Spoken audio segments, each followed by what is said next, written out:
Alors, je m'appelle Emmanuel, donc je suis éducateur spécialisé à l'IEM de la Marière, qui est un institut d'éducation motrice qui accueille des enfants ayant un handicap moteur avec ou sans trouble associé.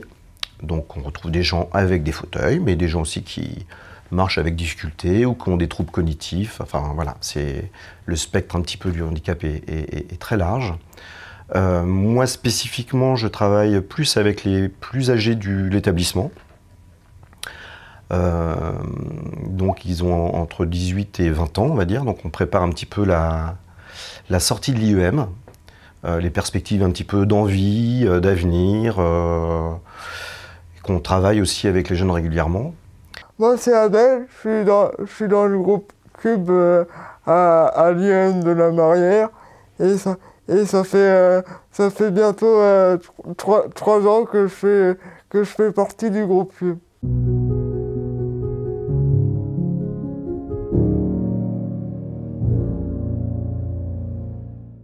Après une réflexion avec entre professionnels de la Marière et les jeunes adultes aussi de l'IEM, on avait décidé de créer un groupe autour de la MAO, la musique assistée par ordinateur. Et on s'était dit qu'on le ferait à la maison de quartier de la Bottière, qui est une maison de quartier qui n'est pas loin de la Marière, pour aussi s'ouvrir à d'autres perspectives aussi dans le quartier. On a fait de la MAO à la maison de quartier pendant 1 an et demi, 2 ans, et on s'est rendu compte que ça avait certaines limites au niveau de l'utilisation des logiciels, au niveau du matériel qu'on pouvait avoir. Et on s'est posé la question de faire évoluer cet atelier vers quelque chose de plus expérimental et de plus sonore et de plus live aussi, entre guillemets. Donc on a commencé à utiliser des instruments, en fait, guitare, un peu de percus, et tout ça en parallèle d'une expo photo. Donc on a commencé finalement à parler de groupe et de travail musical à proprement parler autour de Cube. On l'a appelé Cube parce que l'exposition qu'on avait faite à la médiathèque Oscar Guépin, c'était dans un cube, un grand cube qu'on avait installé avec des photos en noir et blanc autour du polar et donc le son. Et donc l'idée de la création musicale, la création du groupe Cube, ça vient de là en fait. Et donc on a fait le premier concert live Cube lors de l'inauguration de cette exposition à Trampolino.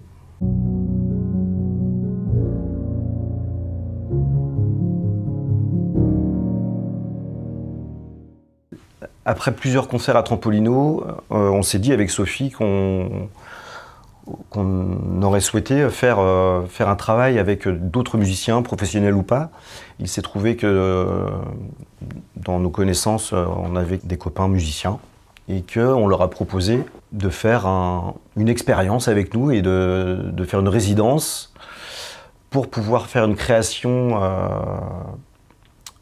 musicale, plutôt pro en fait, qu'on puisse présenter dans une vraie salle de spectacle. Nicolas aussi, dans ses connaissances, avait des copains qui étaient de l'école de design. Et en fait, en discutant ensemble, on a trouvé que l'idée d'allier pédagogie pour l'école de design et première approche aussi de ce que peut être le handicap. Et les designers ne sont pas forcément confrontés, ou en tout cas ils n'ont pas forcément une approche comme ça d'emblée sur le handicap. Et on trouvait que c'était une entrée qui était plutôt intéressante. Et en plus qui pouvait nous servir aussi pour le projet Cube, pour essayer de réfléchir à la question de l'adaptation des instruments de musique ou des supports d'instruments de musique pour faciliter une utilisation musicale des jeunes qu'on accueille. Parce que il y a quelquefois, effectivement, il faut se creuser les méninges pour trouver quand même les bonnes adaptations. Donc, bon, c'est riche parce que ça participe à la mise en situation des jeunes sur leur propre capacité à dire c'est difficile, c'est facile, je veux ça, je veux pas ça. Donc se positionner, et donc ça c'est extrêmement riche. Donc l'idée finalement de TACT, c'est de rapprocher finalement l'expérience artistique, la pratique musicale de jeunes adultes handi, alors plus là autour du handicap moteur, hein, et donc des designers, des étudiants designers qui qui, dans leur cursus de formation, peuvent essayer de penser à des choses pour une utilisation facilitante pour les jeunes handicapés moteurs. Ça met une sorte de médiation et ça pose aussi un cadre. TACT pose le cadre de l'interaction entre l'école de design, des projets artistiques et nous en l'occurrence, mais ça donne aussi des perspectives aussi de travail aussi sur des institutions en dehors de la Marrière, puisque finalement TACT n'a pas vocation forcément à être toujours en lien avec la Marrière. Là, ça se pose comme ça parce que c'est le début, mais peut-être qu'il y aurait des propositions autres de projets qui pourraient être dont d'autres écoles, groupes, institutions pourraient bénéficier.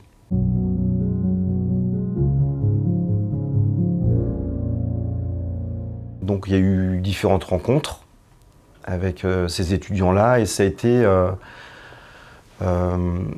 très riche en fait. Alors du point de vue de l'école de design, c'est pédagogiquement très intéressant. Et de notre point de vue institut, c'était très riche parce que ça favorise aussi des échanges entre des jeunes qui sont presque du même âge et qui, en tout cas pour les nôtres, ça leur a permis de pouvoir poser des mots sur des envies, sur des désirs aussi de jeu, d'expérience musicale et de problématiques propres aussi à leur handicap, c'est-à-dire comment avec un bras qui m'empêche de bien faire un geste, je pourrais jouer de la guitare de façon plus facile. Ça a été riche d'échanges en fait. Donc les étudiants sont venus en veille un petit peu, comprendre un petit peu la demande, ce qu'était aussi le handicap. Et après, il y a eu des échanges aussi sur des réflexions de prototypes. Donc les jeunes ont pu se positionner, mais non, ça me facilite la vie, ça c'est plus compliqué, ça je comprends pas trop comment ça marche. Donc il y a eu des workshops qui ont été créés par rapport à cette thématique de l'adaptation des instrus ou de l'adaptation de supports d'instruments. Donc effectivement, il y a beaucoup de choses qui sont restées à l'ébauche de prototypes, mais tout ça est documenté et va être documenté dans le site internet TACT.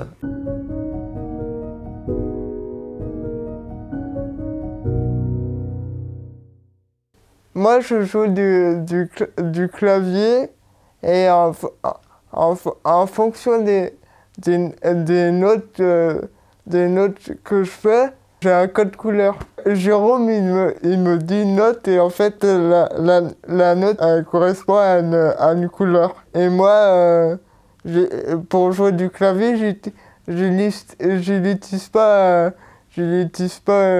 une table. Parce qu'on a travaillé avec l'école de design de Nantes qui ont pris des mesures sur nos fauteuils et qui ont fabriqué un support que je mets à mon fauteuil. J'ai juste à poser le clavier dessus.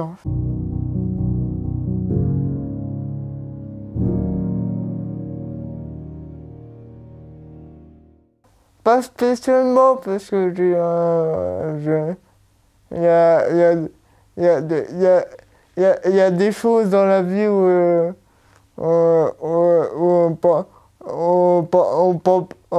pense plus à ça que à la musique, tu vois. Mais moi, je suis quelqu'un où je peux pas me passer de musique. J'écoute un peu de métal, un peu de rap aussi. Ça dépend de mon humeur. Après, moi, j'ai beaucoup de chance parce que je fais partie d'un autre groupe de musique de percussion en fait. Là, on fait que de la percussion et on a un intervenant qui vient tous les jeudis soirs. Voilà. En fait, on fait de la percu, mais l'intervenant, il fait de la musique assistée par ordinateur. Donc, ça fait un beau mélange aussi.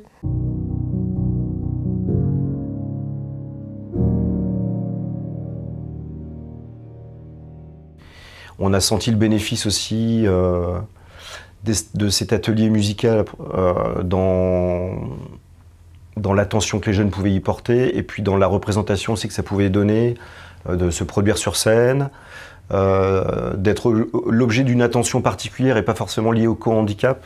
Et donc ça change aussi le regard aussi et l'approche aussi des gens lorsqu'ils sont en interpellation d'un musicien, puisqu'ils sont musiciens. Donc on a vu vraiment des choses bouger autour de ça, au-delà même de l'aspect musical à proprement parler, de l'atelier musical, la concentration, les consignes, l'adaptation des instruments de musique, ou en tout cas des supports d'instruments de musique. Enfin, tout ça, on va dire que c'est du commun, enfin du commun entre guillemets, hein, mais effectivement le bénéfice d'un atelier musical au niveau de l'écoute des uns et des autres, la concentration, l'écoute des consignes. On a vu des jeunes évoluer vachement par rapport à tout ça, et c'était vraiment très riche. Le fait aussi de le faire à la maison de quartier de la Bottière aussi, on y voit un bénéfice, c'est-à-dire qu'il y a des gens qui viennent nous interpeller, qui viennent nous écouter pendant une demi-heure, 1 heure, et venir interpeller les jeunes par rapport à leur pratique musicale. Et ça a donné aussi envie à certains jeunes, à certains adultes du quartier de venir faire de la musique avec nous. Cet atelier a donné aussi envie à des jeunes adultes qui sont partis de la Marière, parce que finalement, à partir de 20 ans, les jeunes s'en vont, ou en tout cas ont des projets de départ pour des appartements en autonomie, ou des foyers, ou des maisons d'accueil spécialisées, ou des foyers d'accueil médicalisés des femmes. Donc on accueille aussi dans le groupe des jeunes avec des handicaps très hétérogènes et très différents. Mais on s'est rendu compte que ça donne aussi, ça leur donne la possibilité aussi de se positionner sur des envies qu'ils peuvent avoir plus tard.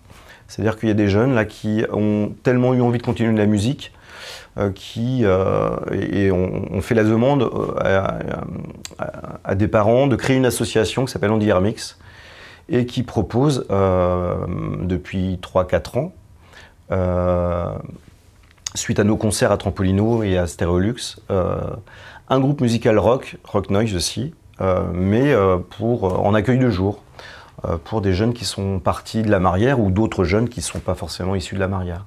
Il y a des jeunes qui ont gagné un petit peu en maturité aussi. Alors je ne dis pas que c'est grâce à l'atelier musique, mais ça peut aider aussi à prendre un petit peu confiance. Des jeunes aussi qui avaient une image d'eux-mêmes aussi un peu dégradée. On sent qu'il y a des choses qui se restaurent aussi par rapport à cet atelier. Donc être attentif à tout ça et de le ramener aussi de façon globale à l'ensemble de l'équipe, parce que Cube, c'est que 2h30, c'est que 3 heures dans la semaine. Enfin, c'est même 1h30 si on parle de l'atelier à proprement parler. Mais les jeunes sont là toute la semaine.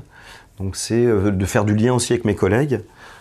Pas spécialement que pour Cube, mais en tout cas, ce qui s'y passe, c'est aussi des éléments d'observation et de support pour pouvoir construire quelque chose aussi avec les jeunes adultes avec qui on travaille.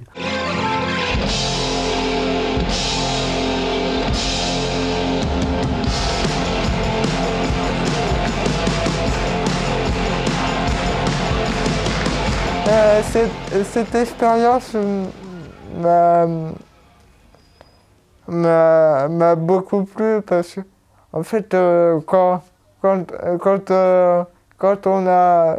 ils nous ont annoncé qu'on jouait à Stéréolux, et que pour nous ça veut tout dire. Ça veut dire aux personnes valides qu'on peut faire de la musique en étant en situation de handicap aussi. Et qu'il n'y a pas que les personnes valides qui peuvent jouer de la musique aussi. C'est vrai qu'on travaille avec deux autres personnes, Nicolas et Emmanuel. Emmanuel est batteur dans le groupe. Et Nicolas, il fait du piano, de la basse et tout. Et donc ça nous permet de se mélanger avec eux qui sont valides. Donc voilà, ça permet d'être mix et je pense que parce que moi j'étais un peu stressé avant le concert, hein, aussi. Eux et Jérôme, ils avaient déjà fait des concerts. Et moi avant le concert, même en répète, j'essayais de parler avec eux pour savoir ce qui n'allait pas genre avoir leur point de vue aussi. Et je trouve ça très, très enrichissant aussi de travailler avec eux. Sur scène, je me suis senti bien et je m'attendais pas à ce qu'il soit autant de monde et que ce soit complet. Pour des gens en situation de handicap, je m'attendais qu'il y avait moins de personnes, tu vois. Après peut-être que le regard de l'handicap a peut-être... J'espère qu'il a changé, quoi. Après le concert et que les gens dans la rue ils ont changé de regard et qu'ils ont vu leur reportage sur Télé Nantes, parce qu'il y avait Télé Nantes aussi qui était là. J'étais interviewé aussi par Télé Nantes et tout. Parce que c'est vrai dans le monde du handicap, il y a de la visibilité, mais pas assez à mon goût, tu vois. Et ça a été vraiment marquant lors du concert Astérolux, où Manu et Nico ont vraiment investi le groupe en tant que groupe, en fait, et pas en tant que groupe handi avec une petite... voilà, j'avais vraiment l'impression que les jeunes qu'on faisait partie, parce que je m'inclus un peu dedans, c'est aussi un parti pris, d'ailleurs que Sophie et moi on joue, hein. C'est-à-dire qu'on est tous au même niveau. Moi je suis pas forcément musicien à la base, voire un petit peu, mais pas beaucoup. Et là on fait tous partie de ce groupe-là, et là j'ai vraiment senti, à ce moment-là, qu'il y avait un souffle de groupe, en fait, quelque chose qui était vraiment fort. Et c'est l'une des rares fois, alors je le prends pas forcément pour moi, mais les rares fois où des jeunes nous disent merci, mais dans le sens où, waouh, on a vécu un truc fort. Et alors c'est pas merci à Sophie ou à moi, mais c'est merci pour l'ensemble de ce qu'ils ont vécu, enfin quelque chose que voilà. Et c'est l'une des rares fois quand même où des jeunes prennent conscience que c'était pas un moment anodin, quoi, que c'était un moment très très fort.